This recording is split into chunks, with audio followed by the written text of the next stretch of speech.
When Shane Van Gisbergen first stepped into NASCAR, the reaction was immediate and brutal. People didn't wait to see what would happen. They already decided.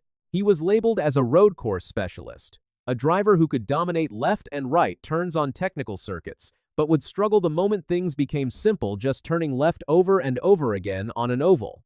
And for a while, that narrative looked completely accurate. Because what most people didn't realize is this: ovals aren't simple. They're one of the hardest disciplines in motorsports.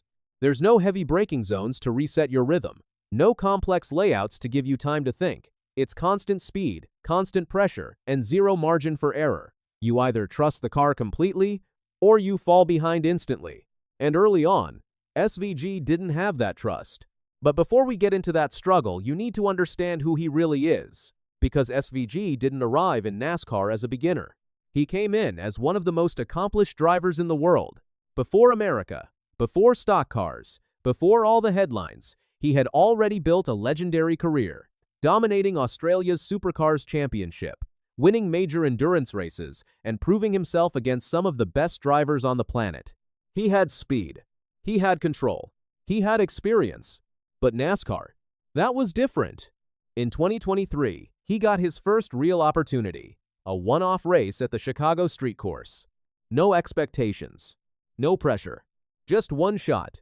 And, somehow, he won. In his very first Cup Series start, that moment shocked the entire motorsports world. Winning your debut at that level almost never happens. It hadn't happened in decades, and overnight, SVG became one of the hottest names in racing.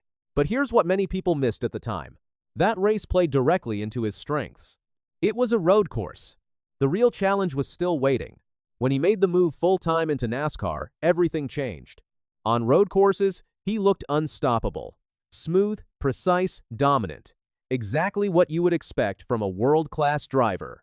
But on ovals, it was a completely different story. He struggled. The rhythm felt wrong. The speed felt uncomfortable. The confidence just wasn't there. Instead of attacking corners, he had to trust the car at full throttle, something that doesn't come naturally, even to elite drivers. And the results showed it. Finishes near the back.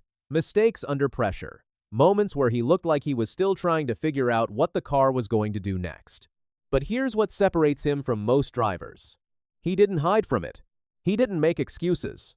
He admitted it openly. The problem was him. He didn't understand oval racing yet. He didn't know how to carry speed through the banking, how to manage tire wear, how to find that perfect balance between aggression and control. Even his team was still building around him. New systems, new communication, new adjustments. Everything was happening at once. It wasn't smooth. It wasn't easy. But they kept working. And slowly, things started to change. Not overnight, not dramatically, but gradually. Toward the end of the season, there were signs. Small improvements, better finishes, more confidence behind the wheel. Moments where he didn't just survive, he competed. Still, heading into 2026, one big question remained. Was that real progress? Or just temporary improvement? Now, just a few races into the new season, we finally have the answer. And it's clear. Something has clicked. At the Daytona 500, SVG showed speed right away. Running near the front, leading laps, staying competitive in traffic, something that had been a major weakness before. The result didn't tell the full story, but the performance did.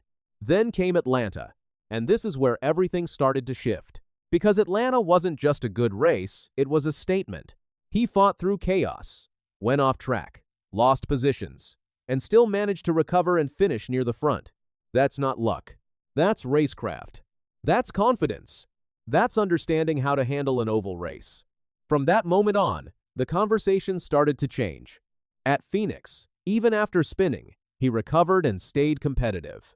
That kind of recovery shows control, something he didn't have before. At Las Vegas, early damage ruined his race, but the pace before the incident showed clear progress.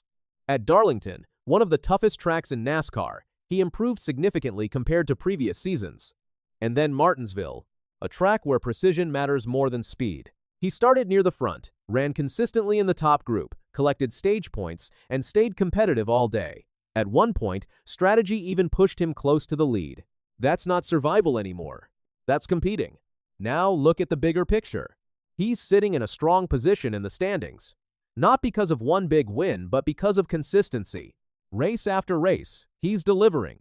And in NASCAR, that's how championships are built. The data supports it too. Advanced performance metrics show a massive improvement compared to last year. He's closing the gap to the field, and in some areas, he's already performing at an average or even above average level on ovals. That kind of jump in such a short time? It's rare. Very rare. And the rest of the field is starting to notice. Top drivers have already said it. SVG is improving fast. He's adapting. He's figuring it out. And that's exactly what elite drivers do. Inside his own team, the difference is obvious. He's delivering results, building momentum, and becoming one of the most reliable drivers in the lineup. But the most dangerous part? His mindset. He's not rushing anything. He's not claiming he's already figured it out. When asked about winning on ovals, he's honest, he knows he's not there yet. But he also knows he's getting closer. Every race, he learns something new. Every lap, he improves. Every mistake, he understands more. And that's how great drivers are built. So now, the narrative has completely flipped. It's no longer about whether he can figure out ovals.